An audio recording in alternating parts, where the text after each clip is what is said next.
Hello guys, welcome back to my YouTube channel. ഇന്ന് ഞാൻ വന്നിട്ടുള്ളത് ഒരു ഈവനിങ് സ്നാക്സുമായിട്ടാണ്. അപ്പോൾ ഇതിനാവശ്യമുള്ളത് ചെറുതാക്കി അരിഞ്ഞ ഉരുളക്കിഴങ്ങും 3 എഗ്ഗ് ചെറുതാക്കി അരിഞ്ഞതും വലിയ ഉള്ളിയും കറിവേപ്പിൻ്റെ ഇലയും ഇഞ്ചി വെളുത്തുള്ളിയും. ഒരു പാത്രത്തിലേക്ക് ആദ്യം ഉരുളക്കിഴങ്ങ് ഇടാം. ഉരുളക്കിഴങ്ങിൽ തീരെ വെള്ളം ഉണ്ടാവാൻ പാടില്ല. അതിലേക്ക് ചെറുതാക്കി അരിഞ്ഞ സവാള ഇട്ട് കൊടുക്കാം. ഇഞ്ചി വെളുത്തുള്ളി അരിഞ്ഞ് വെച്ചതും ഇടാം. പിന്നെ കറിവേപ്പിൻ്റെ ഇലയും എഗ്ഗും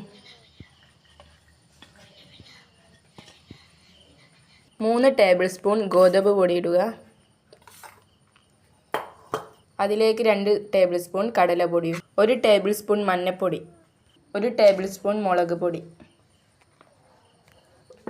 1/2 ടേബിൾ സ്പൂൺ ഗരം മസാല, ആവശ്യത്തിനുള്ള ഉപ്പ്,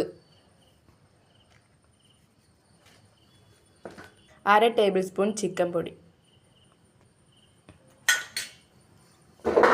എല്ലാം കൂടി നന്നായി മിക്സ് ചെയ്യുക.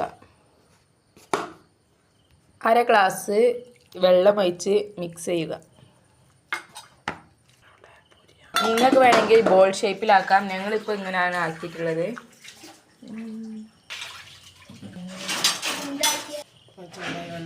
ചൂടായ എണ്ണയിലേക്ക് ഓരോന്നായി ഇട്ട് കൊടുക്കാം.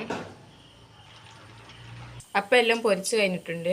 അപ്പോൾ നമ്മളിങ്ങനെ ഒരു കഷ്ണം ഇങ്ങനെ മുറിച്ചിട്ട് ഒരു സോസിൽ ഇങ്ങനെ കുത്തി തിന്നാം. അപ്പോൾ എല്ലാവരും ട്രൈ ചെയ്തിട്ട് ഫീഡ്ബാക്ക് അറിയിക്കുക. ലൈക്ക് ചെയ്യുക, സബ്സ്ക്രൈബ് ചെയ്യുക, ഷെയർ ചെയ്യുക. ബൈ.